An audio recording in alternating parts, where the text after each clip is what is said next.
میں تو ہر طرف سے یکسو ہو کر کے اپنا رخ اس ہستی کی طرف کر لیا ہے جس نے آسمان و زمین کو پیدا کیا، اور میں مشرکوں میں سے نہیں ہوں۔ قوم کے میلے کا دن بھی، تہوار کا دن بھی آ گیا، وہ لوگ سب تہوار منانے کے لیے، خوشیاں منانے کے لیے چلے گئے۔ حضرت ابراہیم علیہ السلام اٹھے کلہاڑی کو لیے اور سبھی بتوں کو ٹکڑے ٹکڑے کر ڈالا سوائے ایک بڑے بت کو چھوڑ دیا۔ اللہ رب العالمین نے 17واں پارہ سورہ انبیاء کے اندر پورا نقشہ کھینچا ہے، اگر تفسیر دیکھنا چاہے تو پڑھ لیجئے۔ چھوڑ دیے ایک بڑے بت کو، ان کے کاندھے پر کلہاڑی لٹکا دیے۔ جب ان کے قوم کے لوگ میلے سے واپس آئے اور اپنے معبودوں کی یہ حالت دیکھی تو کہا، آپس میں گفتگو میں گویا کرنے لگے کہ ہمارے معبودوں کے ساتھ یہ کس نے کیا ہے؟ انہی میں سے کچھ لوگوں نے کہا، اللہ نے نقشہ کھینچا، قالوا سمعنا فتى يذكرهم يقال له ابراہیم۔ انہی میں سے کچھ لوگوں نے کہا، سمعنا، ہم نے سنا ہے، فتن، ایک جوان آدمی کو، یذکرهم، جو ان کے بارے میں یعنی ہمارے معبودوں کے بارے میں تذکرہ کر رہا تھا، بول رہا تھا، یقال له ابراہیم، جس کو ابراہیم کہا جاتا ہے۔ جوانوں غور کرو، لفظ کیا آیا ہے؟ فتن، قرآن کے الفاظ، فتن، ایک جوان آدمی جس نے جو ہے توحید کے خاطر اللہ رب العالمین کے رضا کے لیے لوگوں کو توحید کی طرف بلانے کے لیے کس طرح سے مقابلہ کر رہے ہیں کہ مشرکوں کے بتوں کو بھی توڑ ڈال رہے ہیں۔ آج کا یہ نوجوان جو ہے، تم کیا کر رہے ہو اللہ کے لیے؟ نوجوانوں عبرت پکڑو، نصیحت پکڑو۔ فتن، جوان آدمی ابراہیم علیہ السلام توحید کے لیے دیکھیے کیا کیا کر رہے ہیں، اور آج کا یہ نوجوان آدمی کیا کر رہے ہو؟ اپنے آپ کا جائزہ لے۔ اللہ کے لیے 24 گھنٹے میں 1.5 گھنٹہ ٹائم نہیں نکال پاتا ہے۔ یہ توحید کی دعوت تو دور کی بات ہے، نماز تک نہیں پڑھتے ہیں یہ مسلمان، یہ قوم کے بچے، یہ جوان نماز تک جو 1.5 گھنٹہ 24 گھنٹے میں اللہ کے لیے ٹائم نہیں نکال پاتے ہیں۔ یہ توحید کی دعوت کہاں کریں گے؟ یہ اللہ کی طرف لوگوں کو کیسے بلائیں گے؟ مثال ہے تمہارے لیے، عبرت پکڑو، نصیحت پکڑو۔ جوان آدمی چاہے تو بہت سارے کام، دینی کام کر سکتا ہے، اس کا خون گرم ہوتا ہے اور وہ جو ہے ان کے اندر ایک جوش، ایک ولولہ ہوتا ہے۔ اس لیے توحید کے لیے لوگوں کو جو ہے سیدھے راستے پر لانے کے لیے کوشش کرنا چاہیے، جوانوں کو آگے آنا چاہیے، اس کی بہت بڑی فضیلت ہے، الگ ایک موضوع ہے میرے بھائیوں۔ تو یہ حضرت ابراہیم علیہ السلام نے یہ کام کیے، وہ لوگ آئے، لمبی چوڑی واقعہ ہے، آگے بڑھتے ہیں۔ آہستہ آہستہ جو ہے یہ سب ساری باتیں اس وقت کے بادشاہ جو تھے، جو لوگوں سے اپنی رعایا سے اپنی پرستش، اپنی عبادت کرواتا تھا، نمرود کے سامنے باتیں پہنچ گئی۔ حضرت ابراہیم علیہ السلام کو بلایا گیا، نمرود کے سامنے ابراہیم علیہ السلام گئے۔ نمرود کہتا ہے، ابراہیم تو مجھے اپنا رب کیوں نہیں مانتے ہو؟ کہا کہ میرا رب تو وہ ہے جس نے آسمان و زمین کو پیدا کیا، جو موت اور حیات کا مالک ہے، زندگی اور موت دیتا ہے۔ نمرود جو موت اور زندگی موت اور حیات سے نابلد انسان تھا، کہنے لگا ابراہیم یہ کیا کمال ہے، زندگی اور موت یہ تو میرے ہاتھ میں بھی ہے۔ پھر 2 قیدیوں کو بلایا، جو بے قصور تھا ان کو جو ہے قتل کر دیا، اور جو قصوروار تھے ان کو چھوڑ دیا، کہا دیکھو میرے ہاتھ میں بھی زندگی اور موت ہے۔ پھر ابراہیم علیہ السلام نے کہا کہ اس کے سامنے ایسی دلیل لانی چاہیے کہ آسانی کے ساتھ زیر ہو جائے، ہار جائے۔ کہا فَإِنَّ اللَّهَ يَأْتِي بِالشَّمْسِ مِنَ الْمَشْرِقِ فَبُهِتَ الَّذِي فَإِنَّ اللَّهَ يَأْتِي بِالشَّمْسِ مِنَ الْمَشْرِقِ۔ اے نمرود سن، میرا پروردگار وہ ہے جو سورج کو مشرق سے نکالتا ہے تو اسے مغرب، پورب سے نکال کر کے تو اسے پچھم سے نکال کر کے دکھلا، ادھر پچھم سے تو اس کو نکال کر کے دکھلا دے۔ پھر وہ جو ہے ہکا بکا بند، وہ خاموش ہو کر کے رہ گئے، کوئی دلیل ان کے پاس نہیں بنی۔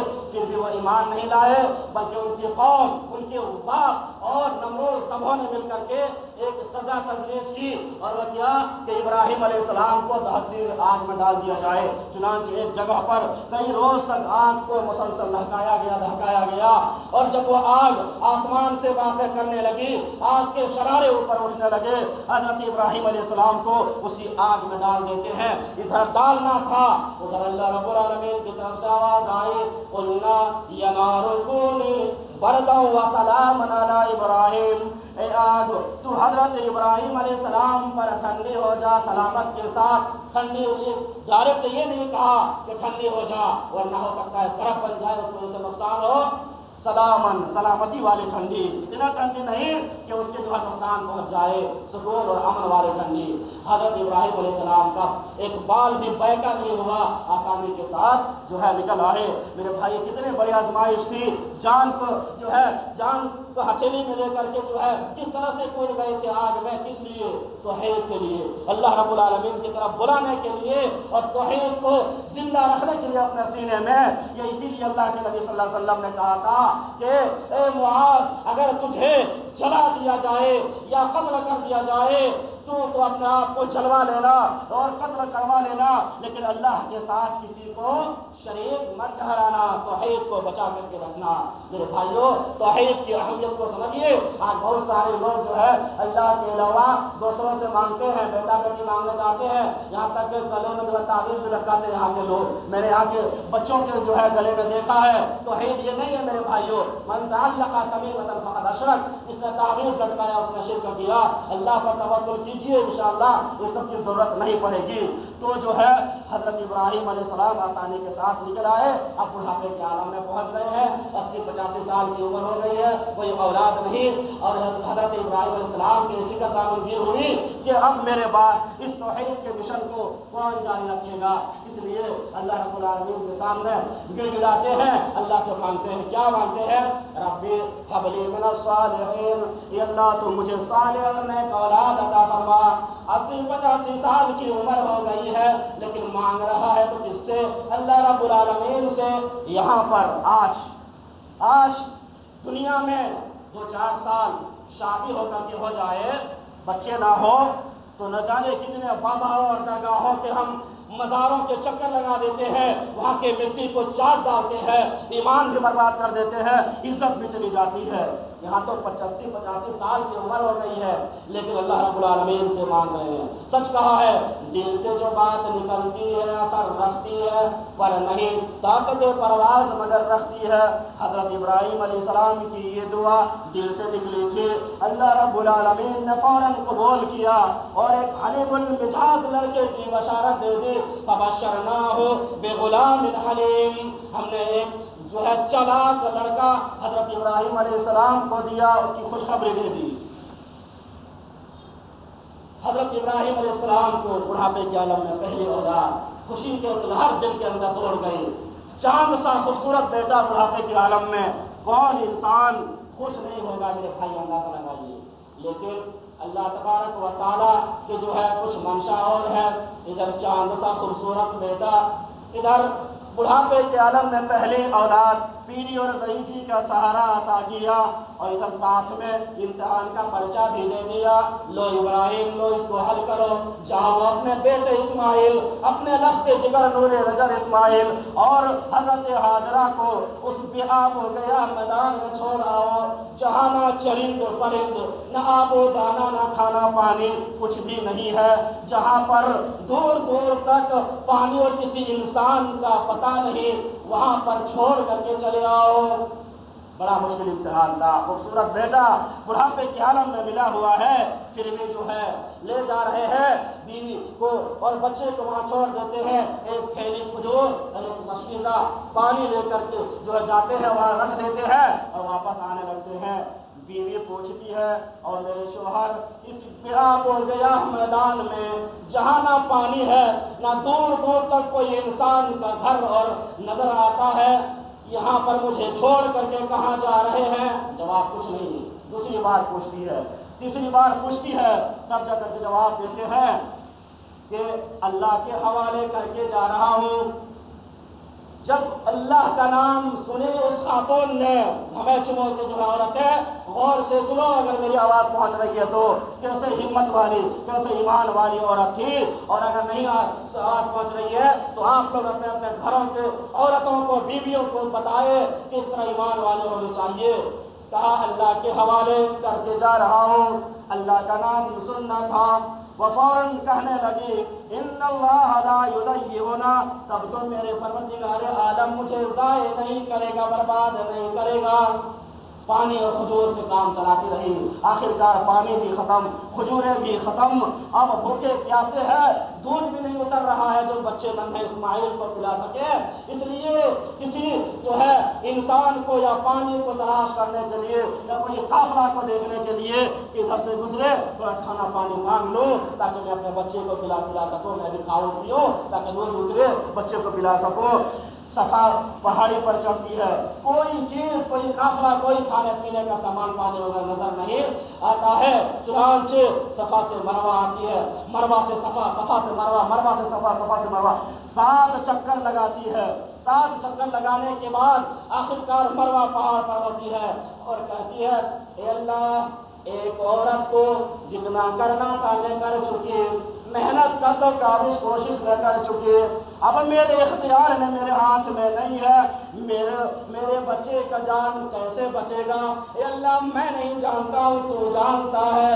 حضرت ہاجرہ کا یہ درد بھری صدا اللہ رب العالمین نے سن لیا اور حضرت اسماعیل علیہ السلام جہاں پر ایڑیاں رگڑ رہے تھے اسی جگہ پر جبرائیل امین کو بھیجا اللہ رب العالمین نے، وہاں پر مارا اور چشمہ، پانی کا چشمہ ابلنے لگا۔ حضرت ہاجرہ آئی اور زم زم، یہ سریانی زبان اس کا معنی ہوتا ہے رک جا رک جا، زم زم کہنے لگی کہ رک جا اور مڈھیر بنانے لگی، اس پانی کو روکنے کی کوشش کرنے لگی۔ بخاری کی حدیث ہے، اللہ کے نبی صلی اللہ علیہ وسلم فرماتے ہیں کہ اگر حضرت ہاجرہ اس کو مڈھیر نہ بناتی نہ روکتی تو پوری دنیا میں جو ہے زمزم کا پانی پہنچ جاتا، دنیا کے کونے کونے میں یہ زمزم کا پانی پہنچتا۔ یہ وہی زمزم ہے میرے بھائیوں، یہ زمزم نام پڑ گیا اسی دن سے۔ یہ پانی میں اتنی برکت ہے میرے بھائیوں کہ کبھی جو ہے کم نہیں ہوتا ہے یہ پانی، لاکھوں کی تعداد میں حج اور عمرہ کے لیے لوگ جاتے ہیں، الگ بات ہے کہ ابھی کم جا رہے ہیں 2 سال سے، لاکھوں کی تعداد میں 12 مہینے جو ہے عمرے کے لیے جاتے ہیں اور حج کے موسم میں تو مت پوچھیے، اور لاتے ہیں پیتے ہیں لیکن ذرہ برابر بھی کمی نہیں ہوتی ہے اس پانی میں۔ سائنسداں، بڑے بڑے سائنسداں حیران ہے، پریشان ہے کہ آخر پانی آتا کہاں سے۔ امریکہ نے 5 سائنسدانوں کو بھیجا اس کو جو ہے پتہ لگانے کے لیے، وہ لوگ اندر گئے لیکن آج تک واپس نہیں آیا ہے۔ میرے بھائیوں پانی آتا ہے، آج تو جو ہے مکہ سے لے کر کے مدینہ تک جو ہے سپلائی کر دیا گیا ہے۔ مسجد نبوی میں بھی آب زمزم کی کمی نہیں ہوتی ہے میرے بھائیوں، لوگ پیتے ہیں بوتل میں بھر کر کے لے جاتے ہیں۔ دیکھیں گے تو عجیب سما اور جو ہے عجیب منظر لگے گا، دنیا کے سارے جو ہے چیزوں کو آپ بھول جائیں گے۔ مکہ اور مدینہ کے دریا آپ دیکھیں گے تو اللہ تعالیٰ تمام مسلمانوں کو توفیق عطا فرمائے حج اور عمرے کی۔ تو میرے بھائیوں حضرت ہاجرہ کا یہ ادا صفا سے مروہ، مروہ سے صفا دوڑنا اتنا زیادہ پسند آیا کہ حج کا عمرے کا ایک رکن قرار دیا۔ جب تک کہ کوئی حاجی عمرہ کرنے والا یہ صفا اور مروہ کے صحیح نہیں کر لے گا پھر وہ حج اور عمرہ اس کا مکمل نہیں ہو سکتا ہے۔ تو میرے بھائیوں اور دوستوں اس کے بعد ایک امتحان، آزمائش دیکھ رہے ہیں، امتحان دیکھ رہے ہیں حضرت ابراہیم علیہ السلام کے، پھر وہ پیچھے نہیں ہٹ رہے ہیں۔ ایک اور امتحان ہونا تھا، بڑا بھاری اور بہت دشوار گزار امتحان، ایسا امتحان اور ایسی آزمائش جو دنیا کی تاریخ نے آج تک نہیں دیکھی تھی، اور وہ امتحان تھا، وہ آزمائش تھی اپنے لفظ جگر نور نظر کو اللہ رب العالمین کی راہ میں قربان کر دینا۔ بڑھاپے کے عالم میں جو پہلی اولاد ملی تھی اللہ کی راہ میں ذبح کر دینا۔ چنانچہ حضرت ابراہیم علیہ السلام کو اللہ رب العالمین نے خواب کے ذریعے حکم دیا، اے ابراہیم تم اپنے سب سے محبوب چیز یعنی اپنے بیٹے کو میری راہ میں اپنے ہاتھ سے ذبح کرو۔ اور انبیاء کرام کا خواب جان لیجیے سچا ہوا کرتا ہے، انبیاء کرام کا خواب سچا ہوا کرتا ہے۔ اب جو ہے اس کا تذکرہ اللہ رب العالمین نے 23واں پارہ سورہ صافات کے اندر اس انداز میں کرتا ہے، قال یا بنی انی ارى فی المنام انی اذبحک فانظر ماذا ترى، اے میرے بیٹے میں نے خواب میں دیکھا ہے کہ میں تجھے ذبح کر رہا ہوں، فانظر ماذا ترى، بیٹے اس میں تیری کیا رائے ہے، تیرا مشورہ آخر کیا ہے۔ اس امتحان کا دوسرا جز وہ بیٹا تھا۔ یہاں پر ایک پوائنٹ کی بات یہ ہے کہ بیٹوں سے بھی مشورہ لینا چاہیے کسی کام میں، چھوٹوں سے بھی، اپنے سے چھوٹوں سے بھی مشورہ لینا چاہیے۔ آج کے بڑے لوگ کیا کرتے ہیں، کیا ہم بیٹوں سے اپنے جو ہے لڑکوں سے مشورہ لیں گے، چلو جاؤ ہم جو کریں گے ہم، نہیں، مشورہ لینا چاہیے، نصیحت اور عبرت پکڑتے جائیے۔ باپ بیٹے سے مشورہ چاہتے تو اٹھاتے بیٹے کو، لٹاتے چھری لیتے اور لے کے چل دیتے، ذبح کرنا شروع کر دیتے۔ نہیں، بیٹے سے مشورہ لے رہے ہیں۔ بیٹے نے کہا یا ابت افعل ما تؤمر ستجدنی ان شاء اللہ من الصابرین۔ بیٹا آخر کن کا بیٹا تھا؟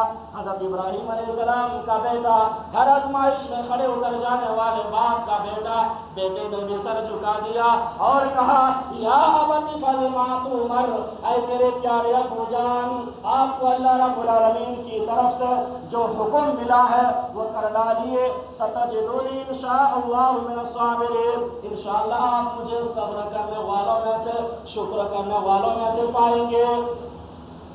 باپ ذبح کرنے کے لیے اپنے ہاتھ سے تیار، بیٹا ذبح ہونے کے لیے تیار۔ کتنا نیک تھا میرے بھائی، اور نیک کیوں نہ ہو، مانگا تھا نا، مانگتے وقت ربی حب لی من الصالحین، اللہ تجھے نیک اور صالح اولاد عطا فرما۔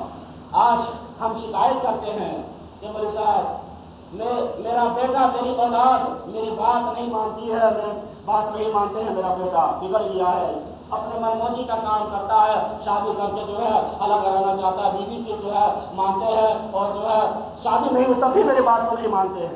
کہاں سے مانیں گے؟ مانگتے وقت آپ نے مانگا تھا صالح اولاد، یہاں صالح اولاد مانگا تھا ابراہیم نے، اتنا نیک اتنا صالح کہ اللہ رب العالمین کی راہ میں ذبح ہونے کے لیے تیار۔ آج ہم مانگتے نہیں ہیں، ہمیں شکایت کرنے کا کوئی حق نہیں ہے میرے بھائیوں، بھلے مانگیے صالح اولاد، اللہ رب العالمین دینے والا ہے، عطا کرنے والا ہے۔ یا ابت افعل ما تؤمر ستجدنی ان شاء اللہ من الصابرین۔ بیٹے اور باپ دونوں تیار ہو گئے۔ آخرکار عین وقت تھا کہ حضرت ابراہیم علیہ السلام اپنے بیٹے کے گلے میں چھری چلاتے، اللہ رب العالمین کی طرف سے آواز آئی وَنَادَيْنَاهُ أَن يَا إِبْرَاهِيمُ، اے ابراہیم سن لے، قَدْ صَدَّقْتَ الرُّؤْيَا إِنَّا كَذَلِكَ نَجْزِي الْمُحْسِنِينَ، تو نے اپنے خواب کو سچ کر کے دکھایا، ہم تو نیکوکاروں کو ایسا ہی بدلہ دیا کرتے ہیں۔ إِنَّ هَذَا لَهُوَ الْبَلَاءُ المبین، بے شک یہ بہت بڑی کھلی ہوئی آزمائش تھی۔ وَفَدَيْنَاهُ بِذِبْحٍ عَظِيمٍ، اللہ رب العالمین نے ایک عظیم اور بڑا ذبیحہ جانور اللہ رب العالمین نے بھیج دیا۔ وَتَرَكْنَا عَلَيْهِ فِي الْآخِرِينَ، اور باقی جو دنیا میں رہیں گے اس کے لیے قربانی جو ہے چھوڑ دیا، قربانی باقی رہے گا۔ ایک دمبا اللہ رب العالمین نے جنت سے حضرت ابراہیم علیہ السلام کے لیے موٹا تازہ بیچ دیا اور کہا تیرے بیٹے کو ذبح کرنا مقصد نہیں، تیرا امتحان لینا مقصد تھا، تو کامیاب ہو گیا اس میں بھی، لو اس جانور کو ذبح کرو۔ حضرت ابراہیم علیہ السلام اس کو ذبح کرتے ہیں۔ میرے بھائی اور دوستو، اندازہ لگائیے کس طرح سے جو ہے پوری زندگی آزمائشوں اور امتحان میں گزر گئے۔ کیا ہمیں عبرت ملی حضرت ابراہیم علیہ السلام کے اس مختصر سے زندگی میں؟ سب سے پہلی عبرت، سب سے پہلی نصیحت غور کیجئے اور اپنی زندگی میں اس کو نافذ کرنے کی کوشش کیجئے کہ اپنے آپ کو حضرت ابراہیم علیہ السلام نے ماحول میں نہیں ڈالا، جس ماحول میں ان کے گھرانہ، ان کے باپ، ان کے جو ہے قوم کے معاشرے، سماج، گاؤں، سوسائٹی کے لوگ تھے، اپنے آپ کو اس میں نہیں ڈالے۔ دوسرے جو ہے پوائنٹ، دوسرے عبرت سے نصیحت کی بات ہے جو ہے اللہ رب العالمین کی رضا کے لیے، اللہ رب العالمین کی توحید کے لیے، توحید کو بچانے کے لیے اور لوگوں کو توحید کی طرف بلانے کے لیے اپنی جان، مال، گھر بار سب کچھ قربان کر دیا، یہاں تک کہ عہدہ، منصب، بادشاہت اور حکومت بھی قربان کر دیا تاکہ توحید بچا رہے۔ توحید اگر ہے تو بہت بڑے مالدار، بہت بڑے بادشاہ آپ ہیں میرے بھائیوں۔ اور تیسری چیز، مانگا اولاد تو کس سے مانگا؟ بڑھاپے کے عالم میں اللہ رب العالمین سے۔ اور چوتھی چیز میرے بھائیوں، حضرت ابراہیم علیہ السلام کو آگ میں ڈال دیا گیا، پھر بھی چو چرا نہیں کیے کہ نہیں کیسے ہوگا وہ، ہاں توحید کے خاطر سب کچھ یہ کیا میرے بھائیوں۔ تو اللہ رب العالمین نے اپنا دوست بنایا اور اس کو ایک امت اکیلے قرار دیا اور اتنا اونچا مقام اللہ رب العالمین نے عطا کیا۔ ہمیں ان واقعات سے بہت ساری جو ہے چیزیں اور بہت ساری نصیحتیں ملتی ہیں، اگر تفصیل سے بیان کرتا تو اور بھی بہت ساری نصیحتیں آتی۔ یہی وہ قربانی ہے میرے بھائیوں جو اس وقت سے لے کر کے آج تک امت مسلمہ کا شعار چلا آ رہا ہے۔ یہ ابراہیم علیہ السلام کی سنت ہی نہیں بلکہ وہ تو ہے ہی ہے، ہماری آخر آخری نبی کی بھی سنت ہے. آپ صلی اللہ علیہ وسلم نے 10 سال مکہ میں رہے اور کنٹینیو قربانی کرتے رہے، اس لیے ہمیں اولاد کو بھی قربانی کرنا چاہیے. اور ہاں، قربانی صرف اللہ رب العالمین کی رضا کے لیے، اللہ کی خوشنودی کے لیے کرنا چاہیے. یہ ایک عبادت ہے، یہ سنت سمجھ کر کے کوئی معمولی چیز نہیں ہے کہ آپ چھوڑ دیں جیسے تیسے چاہے کر دیں. قربانی ایک عبادت ہے اور تمام کے تمام عبادات اللہ رب العالمین کے لیے ہونی چاہیے. عبادات کی قبولیت کے لیے 2 شرطیں ہیں. پہلی شرط نبی اکرم صلی اللہ علیہ وسلم کے طریقے کے مطابق ہونا چاہیے، بہت پوائنٹ کی بات ہے. اور دوسری شرط اللہ رب العالمین کی رضا کے لیے، اللہ رب العالمین کو خوش کرنے کے لیے، لوگ دکھلاوے کے لیے یا دنیاوی فائدے منافع اور اس کے لیے نہیں. میرے بھائیوں، اللہ رب العالمین کو تمہاری قربانیوں اور تمہارے جانوروں کا گوشت اور خون نہیں پہنچتا ہے. لن ینال اللہ لحومها ولا دماؤها ولکن ینالہ التقوی منکم. تم جو قربانی کرتے ہو تو اس کا گوشت، اس کا جو ہے خون اللہ کو نہیں پہنچتا ہے. کیا پہنچتا ہے؟ تمہارے دلوں کا تقوی دیکھتا ہے کہ میرا بندہ میری رضا کے لیے قربانی کر رہا ہے یا لوگوں کے دکھلاوے کے لیے کہ اس نے 10,000 کا بکرا خریدا. بغل والے کہہ رہے ہیں ہم 25,000 کا خریدیں گے، وہ ہم سے کمزور ہم کیسے رہیں گے؟ وہ 25 کے خریدے تو ہم 30 کے خریدیں گے، وہ 2 خریدے ہیں تو ہم 4 خریدیں گے. یہ نیت ہے میرے بھائیوں، تو یہی چیز آپ کے لیے جہنم میں لے جانے کے سبب بن جائے گی. کیا ثواب ملے گا؟ یہی چیز جو ہے اسی کی وجہ سے آپ جہنم میں چلے جائیں گے. یہ ریاکاری، یہ دکھلاوا بہت ہی خطرناک چیز ہے، بلکہ ایک طرح کا یہ شرک ہے میرے بھائیوں. اس لیے اللہ کے نبی صلی اللہ علیہ وسلم نے فرمایا ان اللہ تعالی لا ينظر الى صوركم ولا الى اجسامكم ولكن ينظر الى قلوبكم واعمالكم. اللہ رب العالمین تمہارے جسموں کو نہیں دیکھتا ہے کہ کالا ہے یا گورا ہے، لمبا ہے یا ناٹا ہے، بلکہ تمہارے دلوں کو دیکھتا ہے. ایک فقیر آدمی، ایک مالدار آدمی، ایک کالا اور چھوٹا آدمی اللہ کی رضا کے لیے عبادت کر رہا ہے تو اللہ اس کو دیکھتا ہے. اور کل قیامت کے دن وہی کامیاب ہوں گے جس کے اندر تقویٰ ہوگا. اللہ کی عزت اسے ملے گی، اللہ رب العالمین کے یہاں وہی کامیاب ہوں گے. یعنی خلاصہ کلام یہ ہے کہ جنت میں وہی جائیں گے جس کے اندر تقویٰ ہوگا، جو اللہ رب العالمین سے اس دنیا میں ڈرتے ہوں گے. تو قربانی کا جانور جو ہے خریدے بالکل کرے، اخلاص کے ساتھ دکھلاوا اس کے اندر بالکل نہیں ہونا چاہیے. ہم اللہ رب العالمین سے دعا کرتے ہیں الہ العالمین تو ہم تمام لوگوں کے دلوں میں اخلاص عطا فرما. اللہ ہم جو قربانی پیش کرنے جا رہے ہیں، اللہ ان قربانیوں کو تو جو ہے قبول فرما لے. اللہ سیرت ابراہیم کے اندر جو ہے بہت ساری عبرتیں ہیں، نصیحتیں ہیں. اللہ ہم تمام لوگوں کو جو ہے ان کو سمجھنے اور سمجھنے کے ساتھ ساتھ ان عبرت کی باتوں پر اور نصیحت کی باتوں پر عمل کرنے کی توفیق عطا فرما. الہ العالمین ہم سب گنہگار ہیں، خطاکار ہیں. میرے پروردگار عالم ہم سب کے گناہوں کو، ہم سب کے خطاؤں کو معاف فرما. اللہ ہم میں سے جو بے روزگار ہے ان کو حلال روزی کمانے کی توفیق عطا فرما. اللہ ہم میں سے جو بیمار ہے ان کو تو شفائے کلی عطا فرما. اللہ ہم میں سے جو اس دنیا سے جا چکے ہیں ان کے قبروں کو تو نور سے بھر دے. اللہ جب تک ہم سب کو تو اس دنیا میں زندہ رکھ اسلام پر، اور جب خاتمہ فرمانا ایمان پر، توحید پر، اسلام پر خاتمہ فرمانا. بارک اللہ لنا ولکم فی القرآن العظیم ونفعنا وإياکم بالآیات والذکر الحکیم. انه تعالی جواد ملک رؤوف رحیم.